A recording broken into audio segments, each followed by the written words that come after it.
Hello, welcome to First Person, the show where we meet the most interesting people in IT and learn from them what makes them tick by focusing only on their firsts. I'm your host, Matt Egan, asking you to enjoy, like, and subscribe wherever you find us. And if you are an interesting person in IT, let us know. You might be the next first person. The next voice you hear will be today's guest. He is Chris Fuller. Chris is Chief Product Officer in an cybersecurity business focused on transforming security operations. He previously served as an intelligence officer in the UK intelligence community. He holds a PhD in astrophysics and is passionate about improving how security teams operate, think, and make decisions. And from that, you can tell that Chris is definitely one of the most interesting people in IT. And we're really delighted to have him as a guest on First Person. So Chris, first of all, welcome. And I'm going to ask you that horrible question we asked everybody, but what's the first thing people should know about you? I suppose there are a few first things you should know about me. First and foremost, I'm a Christian. I live in the United States of America, being a Brit, which is always interesting, especially around July, 4th of July. There's always some tension. But I've got 3 children and a wife out here. Wow. Lots of things to unpick there. And yes, I definitely empathize with, I have some experience of everything you described then. Definitely working for a US company for the past 22 years. It is kind of interesting when we get to July the 4th.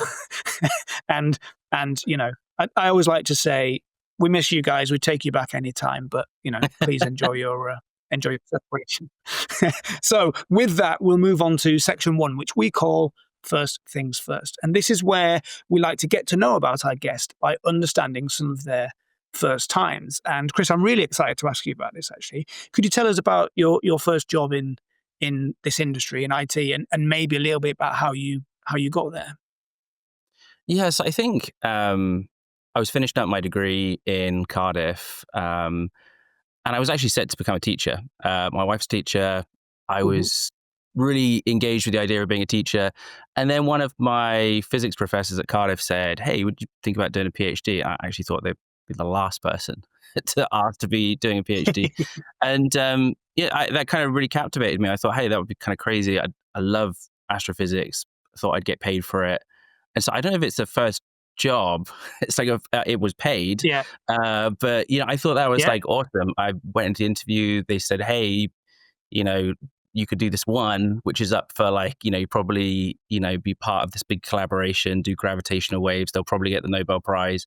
Or you could travel to all these interesting telescopes and places. And I chose the one with the interesting places. So that was kind of my first job in IT, which was really interesting because I think academic departments tend to collect very varied people. So you get to learn really interesting things. It was the first time I started really writing code and really learning how to do things technically.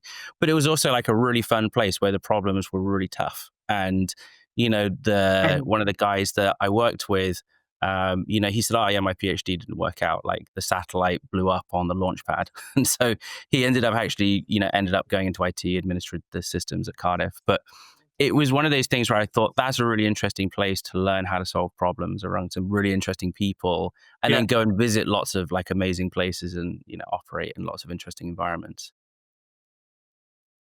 Interesting. So if you don't mind me asking, what was the first degree in that your professor took you from and invited you to the PhD? So, I was doing a bachelor's in astrophysics, and so it was like a pretty natural progression in some senses. But I always think actually a bachelor's is harder in a lot of ways than your PhD. Your PhD just requires you to really focus for like 3 or 4 years, and so it's kind of more like blood, sweat, and tears. But I feel like sometimes it's just one of those things you just have to push through it, and like most people haven't written essentially like what would be a body of work that'd be published, and I was pretty terrible at writing at the time. And so that was actually one of the things that I wrote for you guys about the first time about in CIO, about just like how I felt like writing was such an important thing, but actually like it was my PhD that taught me that. And I was just an awful writer. Actually, my PhD advisor said I was the worst that he had ever seen, ever. He just said, like, I just never seen anyone with such a low bar for writing. I was pretty dyslexic, or am pretty dyslexic. So but it was like something I'd never really doing a scientific kind of track of work. I don't think I'd ever really had to write anything more than, like a page. Yeah. And even then it's mostly just maths and things like that. So I think going into a job where like it was deeply technical, but the expectation was that people would write, and the people around me were outstanding. Yeah. Like the people outside that were around me would write like, like I would drink water. And so it was like one of those things where it was really hard. It was an amazing environment to be exposed to.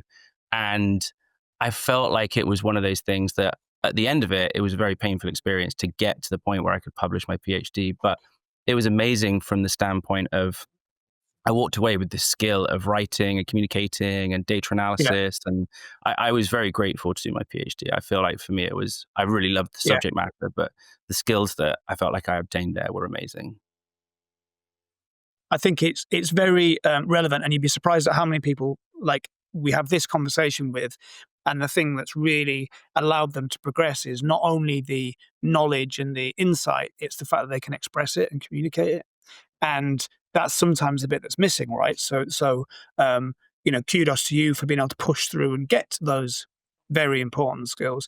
I will say, certainly not everybody who is dyslexic, like does a bachelor's degree in astrophysics, right? So I'm really interested in where that came from, right? Like that's a really kind of specific interest, and you must be great, right? Because you don't get to do that unless you are a really smart person. So where do you think that came from? Where do you think that initial instinct to take that course? Actually, my dad did a degree in physics. My dad's like got a fantastic story. He comes from the Midlands, which I'm sure for anybody in the UK will understand, but it's kind of like the Rust Belt of America for American listeners. But then went to work for Shell and ended up going back to night school to get his A-levels, and essentially going back to university later, did physics. And so I think he went into the oil industry, and, super interesting person, my dad. But I think for me, I'd always kind of grown up looking at him, and like he loved solving problems from first principles. And I felt like I never really understood that to the same degree. But when I went to do that degree, I just loved the subject matter. I loved the fact that you could solve it. Like I feel like a lot of learning is like a lot of memorizing, which is true of physics as well. But I think there's something about it where my first physics professor, he kind of exactly who you would think of, like long wavy hair. He looks a bit like Gandalf. He was a very lovely man, but slightly odd. And he would just pick up a piece of paper. You could ask him any question. His office was like literally like I've never seen an office like it. You like couldn't see the floor, the desk, anything. But he would just pick up a piece of paper, and he would just work from first principles to wherever you wanted to think through. Right. Whatever you were asking him. And I found that the most engaging thing, where he could take you from the base principles all the way through to these like incredibly complex solutions. And I thought it was amazing that that's the way the world is, that you can actually understand these like kind of elemental things about it, and then suddenly talk about how the sun works, or talk about how a galaxy works, or talk about all of those sorts of things. I just thought that like as an idea is like incredible. And so I feel for me, like the thing which captured me about physics is just a super interesting subject. It just so happens that I also think that like it's a good thing to try and do, stuff that like has maths involved and all those sorts of things. But I think it took me a long time to love the maths and the computing and all the rest of it. I just loved the subject to begin with. Yeah. Well, it's amazing because I could not get on with any of the sciences when I was in education, but hearing you speak now, all I want to do is is go back to college and learn about physics, because that's such a seductive idea, right? That you can solve a problem working from first principles. And he sounds like an amazing professor. But so we have you now. You've seen your father. You've been inspired to do the work. The degree's been great. The PhD's taught you these extra skills. But how do you go from being that successful PhD candidate to where you are now? Like that's not cybersecurity, right? So somewhere along the line, you followed a non-academic path. Yeah, I think so. I was coming to the end of my PhD. Was actually about in the middle of my PhD, and I really thought that physics was a lot of fun, but it's a super hard, in terms of like on your family. I think what most people don't understand is that Yeah. the track to become, it's such a small slice of the world that like to actually get to become a member of staff, which is sort of where you're air quotes safe. It's not really air quotes safe, but it's more Not safe at the than minute, no, postdoc. but yeah. Yeah. And I, like I had some potential job that I could have done in Florence, Italy, which like sounded amazing. But like all things, it was one of those things where family, I think, had to come first. And it was, I just didn't want to kind of send us on this track of like going to all these different places and having speculative Mhm. jobs and all that sort of stuff. And I looked at it, I thought, am I as good at this as the people around me? Am I like really willing to make all those sacrifices? And I think at the end of the day, I thought, I don't think so. I thought, you know what? I love a lot of the elements of it, and I'm glad that I learned how to write. But actually, Mhm. the idea of writing grant applications and all of those, it felt like the more that you went up that ladder, the harder it was to do that role. Yeah. And so I thought, look, I'll allow better people to go and do it. And I thought, hey, I looked at like a ton of different jobs actually. I feel like that's one of the hardest things where there are like storybook jobs, Yeah. that you read in like, farmer, teacher, those sorts of things. I think you just know those things. You know what your parents did. But I Storybook. think the kind of Yeah. corporate world, IT, cybersecurity, it was just a mystery to me. So I just applied Yeah. to a bunch of different roles, talked to people, and ended up applying into the Intel community and, thought that sounds like a fun job. It sounds like a crazy job, and I didn't know if anybody would, how can you go and do such a thing? But then I thought, well, there are people there with 2 arms, 2 legs, like, Somebody does it, right? Yeah. yeah, exactly. Somebody's doing that job. So I thought, well, why not go and try and do that? Sounds like a really fun thing to do. And so, I went and joined there, and I thought that was an amazing place to work. It's obviously difficult to go into specifics.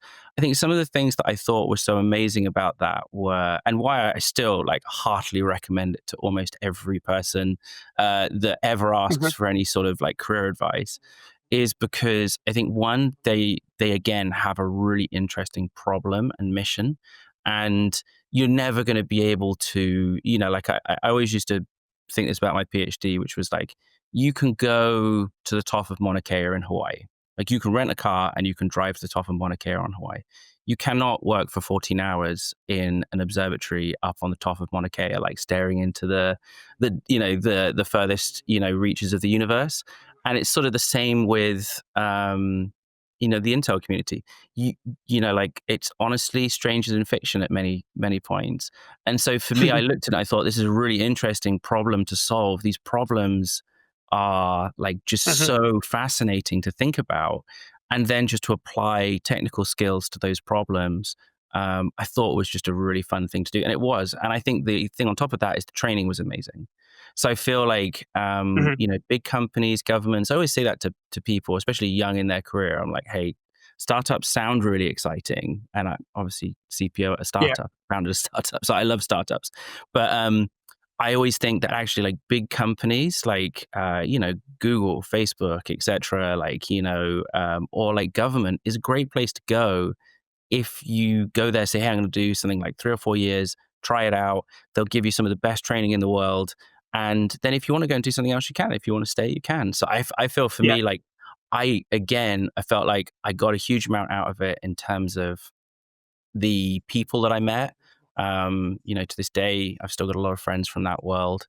And the people that, mentored me, I was incredibly lucky to have a very, very talented, boss who, again, we're still friends to this day.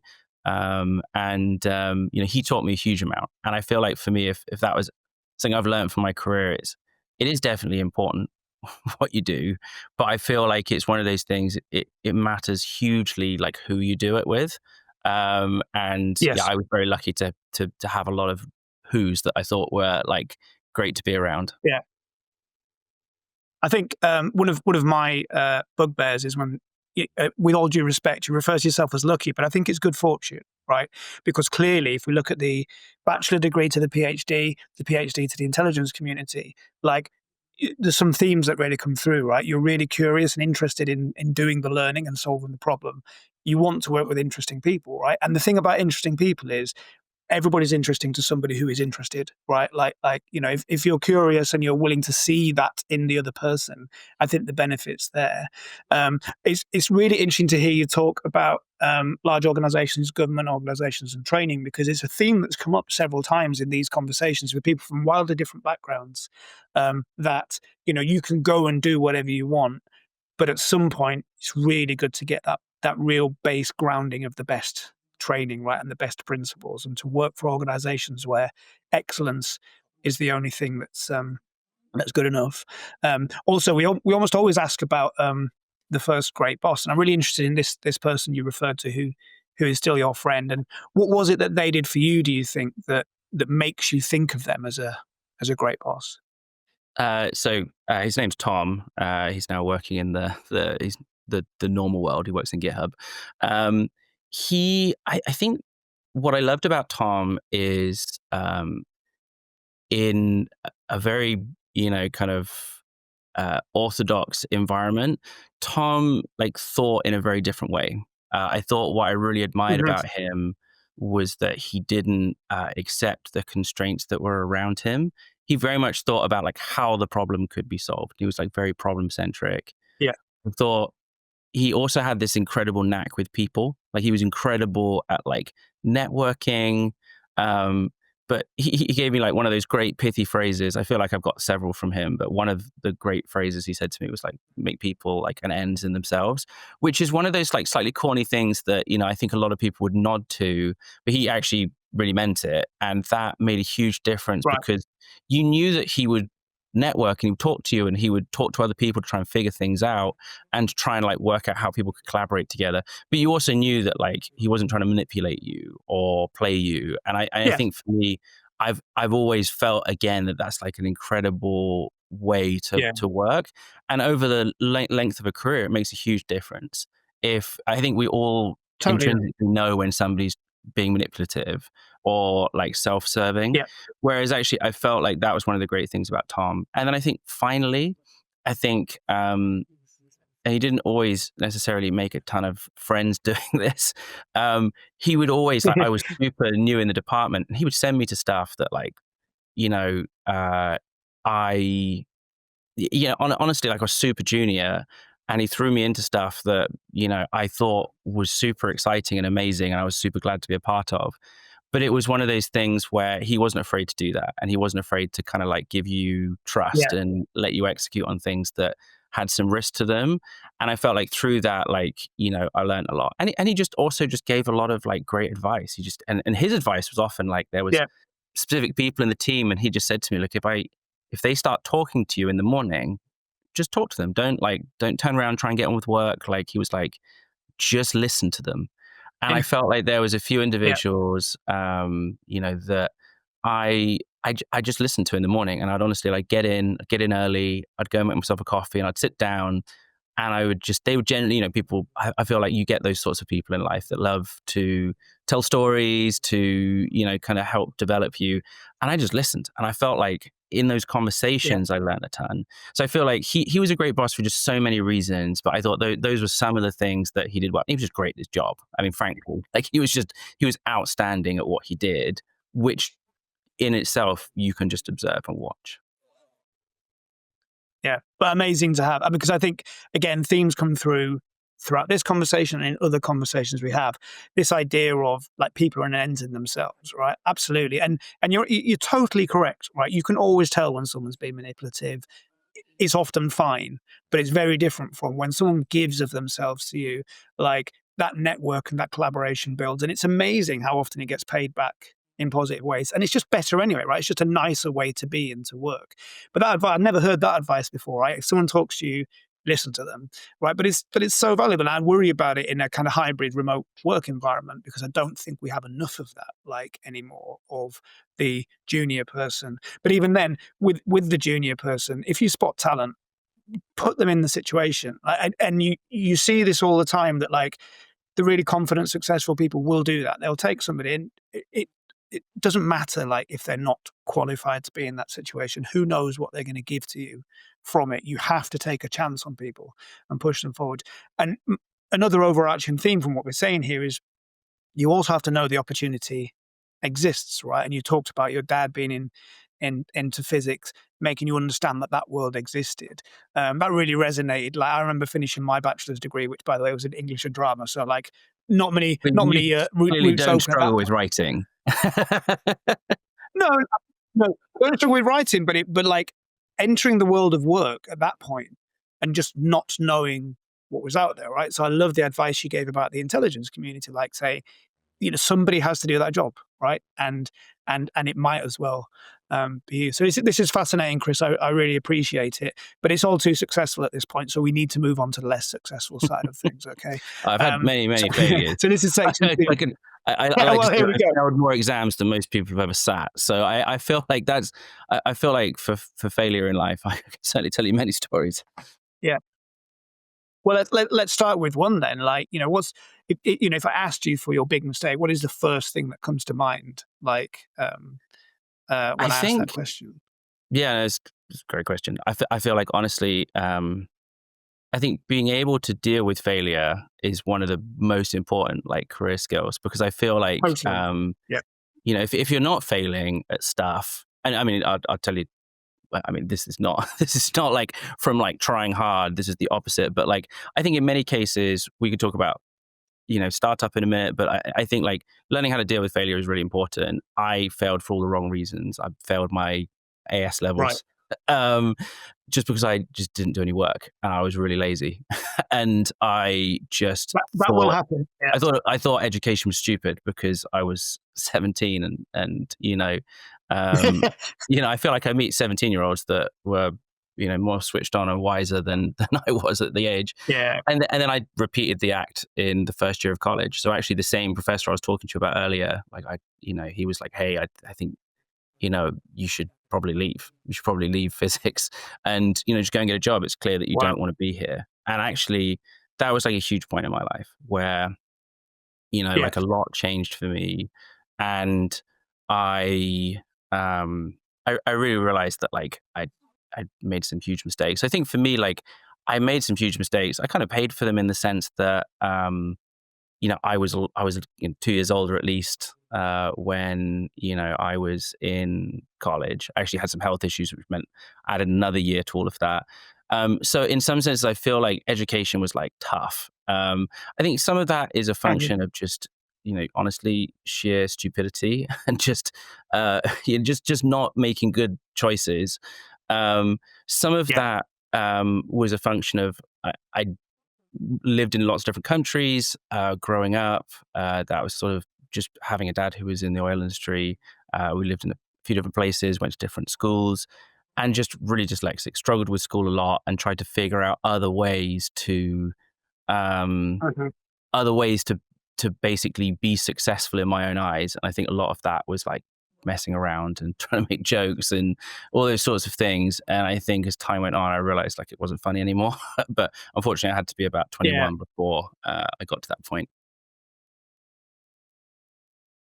That's pretty. It's pretty young to get to that point, I would say. To be honest with you, I mean, I'd say it's many years before I really learned the lesson. But yeah. I always look back to like I say, I studied English and drama, and I didn't go to university till I was 20 because basically messing around, same sort of thing. And it was only in my last year at university that the penny suddenly dropped that I was, and in those days this was the case, I was being paid to spend time with the world's great literature. And the only thing that was stopping me doing more of it was just me being lazy and thinking I was somehow winning by doing the minimal amount of effort. And like I can remember it's like a real Damascene moment where I was kind of like, oh yeah, I could just do this really hard and it's great and I would enjoy it. And it took me 2.5 years of being at university doing it to sort of realize that kind of thing. So I think, I think everyone's allowed that learning time. What's amazing is that you've gone from having such a hard time with education to being a PhD, right? I mean, that's a huge achievement, really. And if these were your mistakes, what are they saying? Go on. I was to say that's why I was so surprised when that professor said to me, would you think about doing a PhD? I just thought I'd be the last person that you would want a PhD. But I think that's the thing. I think like all things, for me, I looked at it from a standpoint of, I think I'd seen the other side of it and I thought, okay, like Yeah. it is actually a really sweet thing to be able to do, which is just to Yes. to being university, studying, enjoying all of those sorts of things. I thought the idea of getting paid to do a PhD, I thought was the most bizarre idea. I didn't even realize that was a thing. Like I understood that there was a thing called a PhD. I just didn't ever think Yeah. really like I would be, doing that. So I think for me, I do think like I felt very blessed doing all of those things. And I did just feel like for Yeah. me, it very easily could have gone another way. Yeah. Well, I'm not sure I fully believe this, but like there's a saying in sports psychology, right, that success is paid for in failure. So, you have to go through the not winning in order to win at a certain point. And I wonder if, I mean, this professor does sound amazing, and you clearly are outstanding, right? Because even despite everything, there was enough interest there that you were the person they wanted to do the PhD. It's a pretty cool story, I would say. One of the questions we like to ask at this point is about the first time you realized something you thought you knew may actually be wrong. But I feel like we've covered that a lot anyway, and I guess your first principles approach would mean you're less less likely to hold on to views. But can you think of something that you thought you knew that it turns out isn't right? Yeah, I suppose for me, again, without getting into specifics for obvious reasons, but I felt like I had an idea, and I thought it would be a really good idea to try, even though it was a slightly bizarre idea. And then Tom, my boss, like helped me to go into what was then known as the incubator program. And Mhm. we went and we executed really well. We gathered a team. We did all sorts of things. But then actually at the end of it, the idea just didn't work out because I just didn't understand how large organizations worked. So for me, I was like, okay, I feel like I've had what genuinely was quite a good idea. But we've done all the technical things right, like which honestly Mhm. was um it wasn't like the hardest technical thing in the world. It just a really left field idea. And then I came back and I didn't know how to like bring this thing back into the business. And Yeah. it was like really frustrating for me at the time. Like I didn't handle that particularly well. I just felt very frustrated. But I think for me, I looked at it and thought, okay, well, how do you go and learn how that stuff works? And actually, that was where I realized like I wanted to step out of government for a while. And intentionally, like initially, I kind of saw it like maybe I'll step out for a couple of years and then come back. And that was when I joined a company called Obsidian Security. So that was why I moved to the States. At the time when I first started talking to them, I think they were about 10 months old. Um, they were the founders or kind of previous very senior execs at two companies called Cylance and Carbon Black. There was three founders, and they both had exits of like 1.6 billion apiece. So like they were really successful. They'd started a company. I was actually like staggered. I was looking for something super early with successful founders, and I did actually look all over. I actually interviewed in a company in Bristol in the UK it was doing autonomous driving. I had one of the worst interviews of my life. At one point, the CTO popped his head around the door and, "How's he doing?" And they were like, "Not great." I was like, "Oh wow!" So I feel like, I feel like I'd gone through a series, actually a long period of interviewing for companies, and I found it very difficult to come out and talk about what I'd done previously. I had a bit of a strange Mhm. background. I didn't feel like I was a mathematician, but didn't feel like I was a software engineer either. I kind of pulled together all these like hybrid skills, and was kind of like a jack of all trades, master of none. And I think that was definitely a realization that like it's much easier if you have a skill that you've mastered, and then you add to that rather Mhm. than just being a generalist.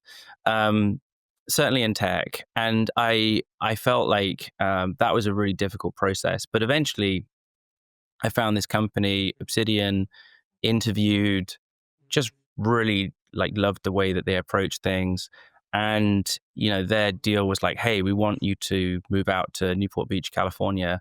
We'll pay for you and your family to move out here. This was 2018. And at the time they were thinking like, oh, will you come out in like a month? I don't think they or I understood the pain of the visa process. And, Donald Trump just got elected, so he changed some of the visa rules like on coming in, which meant that it took another 18 months to get out here. But I felt like that for me was like, I had this huge failure in some senses. It'd been a success doing this incubator, but then it just failed to actually deliver any real value because I didn't understand how to build this. I didn't understand the non-technical elements. And I felt for me watching a startup, so I joined Obsidian in 2018. At that point, they were about a year old. It took a couple of months just to get everything sorted with notice periods and all the rest of it. Joined, and I think, I don't know, I was employee like 10, something like that, something of that ilk. Kind of joined as a sort of data scientist, software engineer. I think what was amazing is that when they were pre-product, pre-revenue, they had, I don't know, can't remember how much they exactly raised. I think they went straight to Series A and did 10 million. And they were 3 really talented and successful founders, and they'd built this like insanely talented team. I mean, like intimidatingly talented. And I felt like it was, I felt it was hard work at the time. I had one, I think I had a 3-year-old, and I had twins on the way. Well, my wife did. And so it was like one of those like super intense periods in life where like everything seemed to be happening all at once.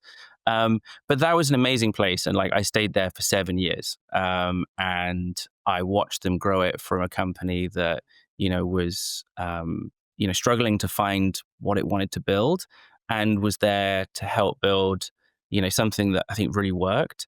And now it's like the lead, it created a whole new category of products. And, as far as I'm concerned, and I think also, Forrester and such are concerned, it's like the best dedicated SSPM platform. So I think it was really cool to see a product go and watch 3 founders who were super talented go from sort of like, nothing to a product that works. Now they had the experience of doing that twice.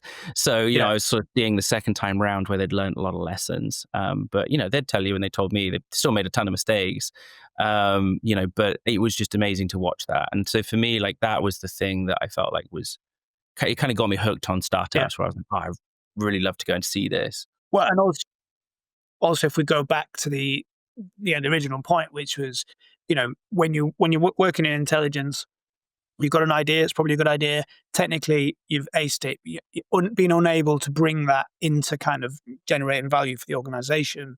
Like in your current role as a chief product officer, those learnings must be so valuable, right? Because we've all seen, great, perfect technology that doesn't solve a problem. And the way you described Obsidian there was amazing. Like they were pre-product, right? They didn't know what they were going to be. They were confident they could figure out how to solve a problem. And you've seen that at close quarters, right? Which must give you great confidence in your current role, I would think. Yeah, I think, honestly, most startups fail because they build a product people don't want. That's like really the truth of it. And I think, like any startup, you're there to build something people want. And that is actually like, it's as simple as it's to say, it's an incredibly hard thing to do, because there's so many things in you that, prohibit you from actually being able to think sensibly about that question, because it's incredibly fearful. I remember the first month of starting the company, I just felt like gripped with fear of like, oh my goodness, like, I knew it was what I wanted to do, but just the pressure of having raised money and thinking about, sort of like that question. And, but I feel like you have to face that head on. I actually did something in the beginning of the company that I got from listening to a podcast. I was just driving home one day listening to this podcast and I thought, that's a great idea. I went and asked every single person in the company. At this point, we had 7 of us. And I said, I'd love you just to write for me, like a page. And I want you to tell me, like, let's assume we've run out of money. It's 2 years' time. We had 2 years worth of runway. I said, 2 years' time, we've run out of money. Why did the company fail? Like you tell me, like from engineers through to like, CEO, like you tell me why did we fail?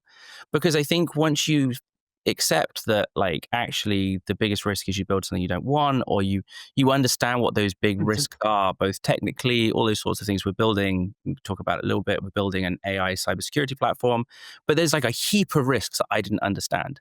And that then helped us because we go, okay, rather than do the things we know how to do, why don't we try and address the risks that we think are most existential, or at least understand them better? And I think for me, like that approach of being able to say, okay, let's face the likelihood that like most startups fail, I think is a really talented team. We're incredibly lucky to have the team that we have on staff. The other two founders that I work with are literally the most brilliant people I've ever worked with. I couldn't be happier. I mean, we've got amazing crew of advisors. We've got great, great VC backing.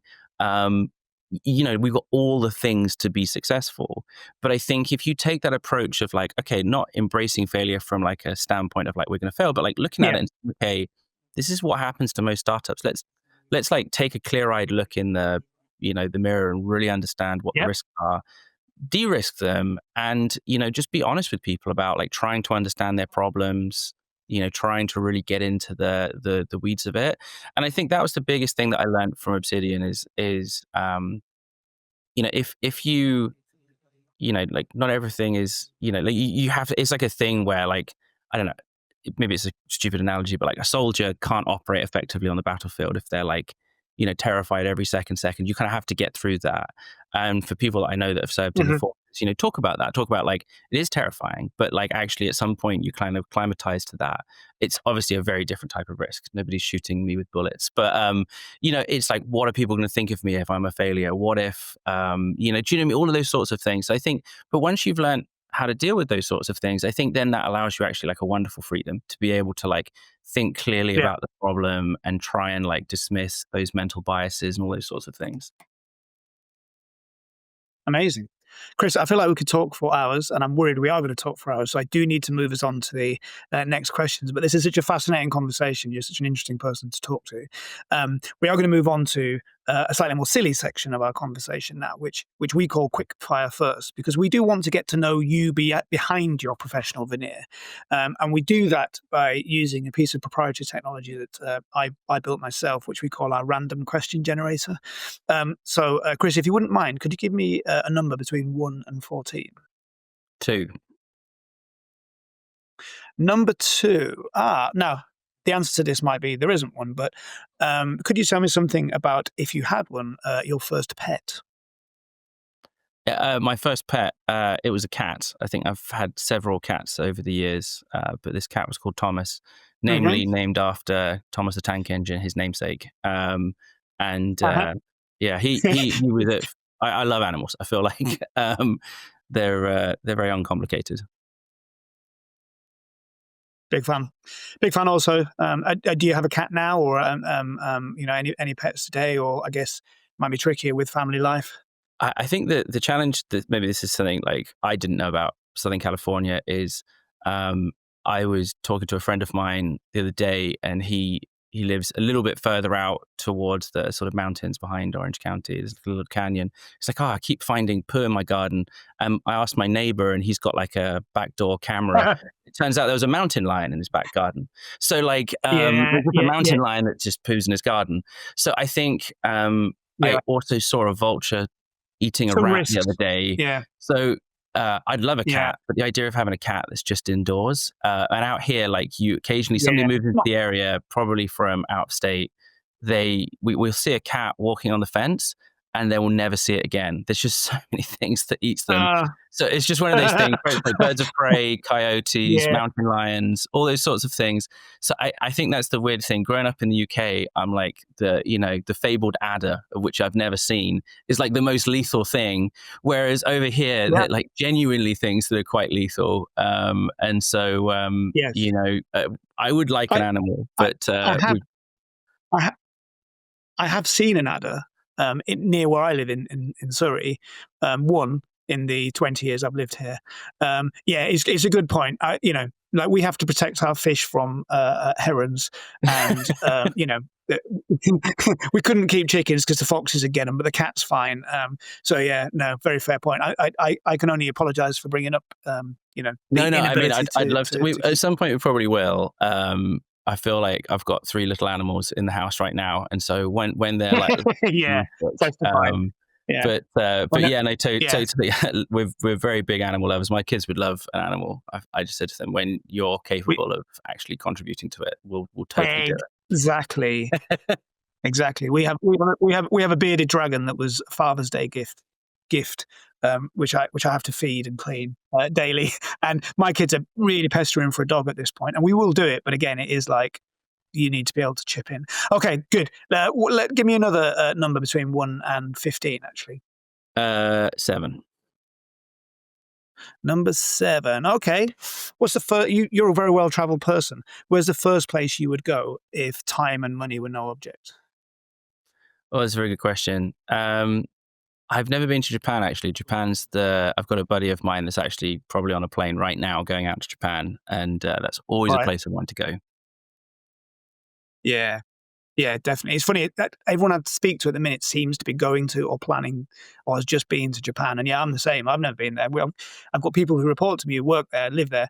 And yeah, it just seems like the sense of it being other and different, like, just seems really fascinating and interesting. And yeah, funny enough, we talk about it with the kids, like, mainly because my son, who's 8, thinks Pokemon are real and roam the streets of Tokyo. I mean, who knows? I've never been. So they're also. It could be true. Right. Empirical evidence, right? Yeah. Okay, amazing. Thank you, Chris, for those answers. We're coming to our final section, which we called first and final thoughts. And actually, you've covered off on a lot of this, but it might be quite nice just to press it again. Like, what's the first piece of advice you would give to someone who's just starting out? I think the first piece of advice I generally give people is that work is harder than you think it is. But you should work harder than you think you should. Because I feel like there's nothing, like for me, there was a guy, it's just a quick story, when I was in the Intel community, a guy started and he kind of turned around to me and like after about 3 weeks said, "How do I get promoted?" And I was like, it's actually quite straightforward. You just do a really good job of what's in front of you for the next like 2, maybe 5 years, and then you get promoted. And he was like, "That seems like a long time. I've got a degree." And I was like, well, I mean, like, look around you. Everyone does. I was like, it's like chock full of them. And he was like, but there's got to be a faster way. And I was like, honestly, just work really hard. Try and do a great job. There's lots of things that you can optimize there. But I feel like it's actually like careers are longer than most people think. I think it's something around like 100,000 hours that most of us are going to work through our lives. And I feel like you come out of school and everything's been sort of created for you to be like, like very easy to digest. And then suddenly you get into the workplace and work's not like that. But actually you look at people that are doing, got 20, 30 years of experience. You look at them, they do an amazing job, but it's because they've spent 20, 30 years getting good at it. So I think there's an expectation when people first get into the workplace that it's immediately going to be successful. And they're going to immediately be the sort of like the striker or the whatever. But I actually think it's, taking that longer view, just being willing to be patient, especially in your 20s, like working hard when you've got the flexibility and the freedom to do so. I feel like it's generally the first piece of advice I give people. It's not always the most popular piece of advice. No, but it's really good advice. I've cited this on this series before, but I remember appraising somebody who I actually still work with, and he said, I want a promotion. And I explained similarly, like, what had to be done. And he went, I want a promotion because I want the office and the pay, but I don't want to do that. And I was kind of like, well, unfortunately, like, you need to add value, right? It's a value exchange at the end of the day. And you need to do more to get more. And I think that's really sound advice, Chris. Appreciate that. And maybe, I guess, final question would be like, what's the first project or achievement? You strike me as quite you're not a boastful guy, but like, what's the first project or achievement you would want people to know about? What's your masterpiece? Or maybe you're building it right now. I mean, I don't know if I've got a masterpiece. I feel like, honestly, the challenge with anything, right, is that like right now I'm I've got a company that, you know, 3 of us have put together. It's incredibly fun to work on. I feel like in some senses, it's really hard to make any judgment of like the impact you've had. Some of it, like I said, the thing I've worked hardest on outside of you know, my current job was that incubator, but it wasn't successful. Whereas actually some things that I did actually just took like 2 or 3 weeks and they became incredibly impactful. It just, at the time, it didn't, Yeah. it didn't, I just didn't understand. I think it's really difficult. I think we always tell stories in retrospect where we go, oh, and it was this, and it was this, and it was this, and it's this like very neat, ordered story. Whereas in reality, like when you're experiencing it, it can be very chaotic and difficult to understand. For me, I think the thing that I always think is like you can't control the outcome of things. You just have to enjoy what you're doing and, you know, like feel like, okay, I'm making good and wise decisions in what I'm doing. You know, for me, it's like, otherwise I just couldn't do what I do. If I had to have what I'm doing as a success, then it just wouldn't be. Yeah. No, and you wouldn't take risks, right? It's the point you make is such a good one, and it's the problem I have with every business book that's ever been written. Is the human nature is to impose narrative on chaos, and so we tell stories as if you follow this model, success will follow. There's always something good to take from those things. Always, like I'm really up for learning, but like the idea that if you do X, Y, and Z, like success will follow. It just isn't. Like life is too chaotic for that. Like it isn't always the case. But I think like I like what you're saying, because it's like if you really focus on doing the work and adding value, then more often than not you will succeed. But you need to have that freedom to fail, to take risks to succeed, right? I think honestly, most people, this is one of the things that, you know, I think about, which is like, okay, well, I'm going to do everything I can to make this startup a success. You know, I'm going to think through, I'm going to talk earnestly to all the people. Like when we first started, I reached out to literally hundreds of people, talked to them on LinkedIn, just say, hey, I'm not trying to sell you anything, just want to talk to you. And actually a staggering amount of people want to talk to me about the problem because they really care about it. But I think at the end of the day, it's like a thing where, you know, maybe in like 2 or 3 years, I'll look back and go, okay, yeah, it was obvious. But at the same time, you know, to quote Max, who's who's our lead VC, you know, he just said to us, look, at the end of the day, I think you guys like are a talented team. I think the idea is an incredibly interesting one, but you know, how do you know if something's a rocket ship? You put rocket fuel in it and see if it takes off. And I thought that was actually like an incredible, you know, like we don't have time to go into Max. Max is another very interesting person, but like he's seen thousands of startups succeed and fail. And obviously he has a lot of metrics that he works through. But underneath it, he's like, okay, I'm looking for all the right constituent parts. But like even someone like Max doesn't know. You know, he's like, hey, I just have to put rocket fuel in and see if it works. And then it's my job to make sure that rocket fuel does work. Or, you know, I do my best to convert that into thrust. I don't know, I'm trying to extend the analogy. Yeah. No, I like it. I like it. It's a really good note on which to finish, to be honest with you. Just put rocket fuel in it and see if it works. Because the thing is, even if it doesn't work in going to the moon, if you generate enough thrust, there's some value to it. You'll figure it out, kind of thing. Chris, my thanks to you. Like, thanks to Chris Fuller, and thanks to all of you for watching or listening to First Person, the show where we meet the most interesting people in IT and learn from them what makes them tick by focusing only on their firsts. I have been your host, Matt Egan, asking you to enjoy, like, and subscribe wherever you find us. And if you're an interesting person in IT, please do let us know. You might be the next First Person. But my final word has to go to Chris Fuller for what has been a fascinating conversation. Thank you so much, Chris, and goodbye.